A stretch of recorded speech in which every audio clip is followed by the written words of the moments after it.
Hindi web series family man ও gangs of ওয়াসিপুরের মাধ্যমে দর্শকদের হৃদয়ে জায়গা করে নেওয়া অভিনেতা মনোজ বাজপেয়ী এবার নতুন এক বিতর্কের কেন্দ্রে। তার আসন্ন সিনেমা ঘুষখোর পণ্ডিতের নাম ঘিরে শুরু হয়েছে তীব্র সমালোচনা, মামলা এবং হুমকির ঘটনা।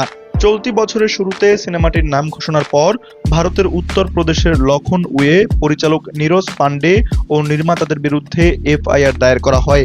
অভিযোগ ওঠে, পণ্ডিত শব্দটিকে দুর্নীতির সঙ্গে যুক্ত করে একটি বিশেষ সম্প্রদায়কে অবমাননা করা হয়েছে, যা সামাজিক সম্প্রীতি ও ধর্মীয় অনুভূতিকে আঘাত হানতে পারে। দীর্ঘ নীরবতার পর সম্প্রতি এক সাক্ষাৎকারে বিষয়টি নিয়ে মুখ খুলেছেন মনোজ বাজপেয়ী। তিনি বলেন, সিনেমার নাম নিয়ে বিতর্ক এতটা বড় আকার নেবে তা তিনি কল্পনাও করেননি। অভিনেতার দাবি, এই ঘটনার পর সামাজিক মাধ্যমে ব্যাপক ট্রল, গালিগালাজ এবং বিভিন্ন ধরনের হুমকির মুখে পড়তে হয়েছে তাকে। এমনকি তার পরিবারকেও এই বিতর্কের মধ্যে টেনে আনা হয়েছে, যা তাকে গভীরভাবে ব্যথিত করেছে। মানুষ পুরো বিষয়টি না জেনেই যেভাবে প্রতিক্রিয়া দেখিয়েছে তা নিয়েও উদ্বেগ প্রকাশ করেন তিনি। মনোজের ভাষায়, বর্তমানে সামাজিক মাধ্যমে অনেকেই না জেনে মতামত দিতে ব্যস্ত। যারা ইচ্ছাকৃতভাবে কাউকে কাদায় নামাতে চায় তাদের সঙ্গে তর্কে জড়ানোর কোনো অর্থ নেই। তবে বিতর্ক শুরুর মাত্র 2 দিনের মধ্যেই নির্মাতারা ক্ষমা চেয়ে সিনেমার নাম পরিবর্তনের সিদ্ধান্ত নেন।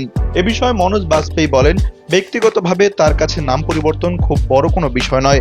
একজন সৃজনশীল মানুষ চাইলে এমন আরো অনেক আকর্ষণীয় নাম তৈরি করতে পারেন। সব মিলিয়ে সিনেমার গল্প পর্দায় আসার আগেই নামের বিতর্কে আলোচনার কেন্দ্রবিন্দুতে চলে এসেছে ঘুষখোর পণ্ডিত।